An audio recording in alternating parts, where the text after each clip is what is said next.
నా క్లాస్మేట్. అతను చేసిన సహాయము నేను ఈరోజు స్థితిలో ఉన్న కారణం. అది కూడా చెప్తున్నాను. నేను రిటర్న్ టెస్ట్ అయిపోయిన తర్వాత ఇంటర్వ్యూకు ఒకసారి కాల్ లెటర్ పంపించారు. మా అమ్మ నాన్న పల్లె కాబట్టి అంత పట్టించుకోలేదు, పక్కన పడేశారు.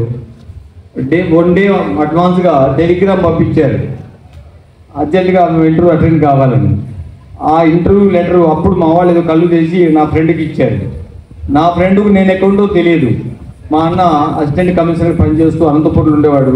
ఆయన దగ్గర ఉన్నాడని అనుకున్నాడు. సాయంత్రం లెటర్ తీసుకుని బయలుదేరాడు. అనంతపూర్లో లేదు నేను. అక్కడి నుంచి మరి హైదరాబాద్కి వచ్చాడు. నేను కోచింగ్ వెళ్ళాను. అక్కడ ట్యాంక్ బండ్ దగ్గర అక్కడ ఇప్పుడు నాకే వెళ్ళు ఒక రూమ్లో ఉండేవాళ్ళు. నా ఫ్రెండ్ ఒక ఉండేవాడు అక్కడ, ఆయనతో ఉండేవాడిని. ఇతను ఆ లెటర్ తీసుకొని ఆ రూమ్ పొద్దున 6 గంటలకు వచ్చి డోర్ కొడుతున్నాడు. మేము ఇద్దరం శుభ్రంగా తిని బాగా పండుకొని 6 గంటలు ఇంకా లేవలేదు మేము. ఆయన డోర్ కొట్టి ఓపెన్ చేసి చూస్తే ఇతను వచ్చాడు. ఏమంటే నీకు ఇంటర్వ్యూ వచ్చిందా, నువ్వు ఇంకెక్కడే ఉన్నావు అని చెప్పాడు. ఆ రోజు ఆయన తెచ్చి ఇవ్వడం వల్ల నేను ఇంటర్వ్యూ అటెండ్ కావడం వల్ల ఇంటర్వ్యూ సెలెక్ట్ అయ్యి ఈరోజు చేసిన మాస్టర్ సెలెక్ట్ అయ్యి చేసిన మాకు చేస్తూ ఇంతవరకు ఎదిగాను. ఒకటి. రెండవది, ఈ రోజు కూడా నేను ఇంత పదవి చేస్తూ ఆయనకి ఏనాడు పదవి ఇవ్వలేదు. నేను సిగ్గు చేసి చెప్పుకోవడం విషయం.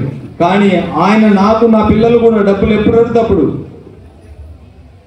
నాకు లేదు, నా సీనియర్లో పని నాకు డబ్బులు కావాలా, ఎంత కావాలి చెప్పు, ఎప్పుడు ఇస్తావు, ముందు కండిషన్ ఎప్పుడు ఇస్తావు చెప్పు. నా పిల్లలు కూడా, నా అంకుల్, నేను కొద్దిగా అంకుల్ చిన్నాయన అంటారు తెలుగు పక్క, చిన్నాయన నేను ల్యాప్టాప్ తీసుకోవాలనుకుంటున్నాను, ఎంత పంపాలి నాయన.